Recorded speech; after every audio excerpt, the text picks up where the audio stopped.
Hello friends, welcome to Narendran கவிதைகள். இன்றைக்கி ஒரு சிம்பிளான ஒரு முருங்கைக்கீரை சாம்பார் ஆல்ரெடி அதான் பார்க்க போகிறோம்.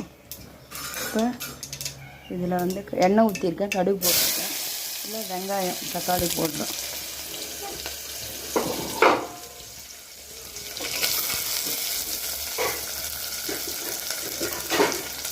சாம்பாருக்கு தேவையான அளவு உப்பு சேர்த்துக்கலாம். உப்பு கொஞ்சம் கம்மியாகவே சேர்ப்பேன், ஏன்னா உப்பு அதிகமாகிடுச்சுன்னா சாப்பிட முடியாது.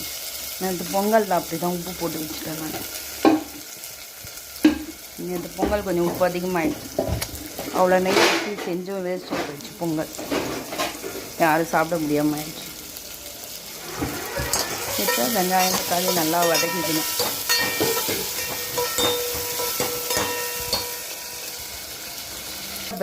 கபோர்டில் இதில் வெங்காயம் தக்காளி நல்லா வதங்கிட்டுருக்கு. நல்லா வெங்காயம் தக்காளி வதங்கிடுச்சு.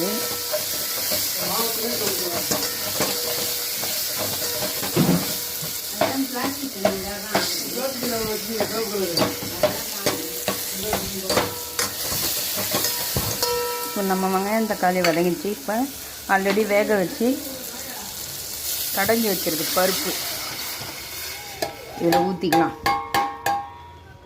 உப்பு ஆல்ரெடி நம்ம சேர்த்துட்டோம், சாம்பாருக்கு தேவையான உப்பு சேர்த்துட்டோம். இந்த இதில் ஊற்றிக்குமா, இந்த கரண்டி இந்த கை வச்சு கலந்து உள்ள. இப்போ இதுக்கு 1/2 ஸ்பூன் மிளகாத்தூள் சேர்க்கலாம்.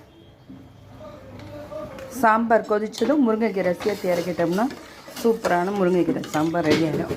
சாம்பார் கொஞ்சம் முருங்கைக்கீரை சாம்பார் கொஞ்சம் தண்ணியாக இருந்தால் தான் நல்லாயிருக்கும் சாப்பிட்றதுக்கு, சாப்பாட்டில் ஊற்றி. இப்போ சாம்பார் வந்து கொதிச்சிடுச்சு. இந்த ஸ்டேஜில் வந்து முருங்கைக்கீரை சேர்த்துருக்கேன்.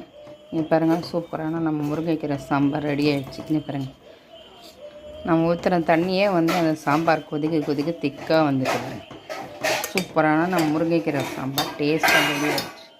சிம்பிளாக அழகாக இது மாதிரி முருங்கைக்கீரை சாம்பார் வச்சுட்டு ஒரு உருளைக்கிழங்கு வெண்டைக்காய் பொரியலோ உருளைக்கிழங்கு பொரியலோ இல்லை ஊறுகாயோடு வச்சு சாப்பிட்டா சூப்பராக இருக்கும்.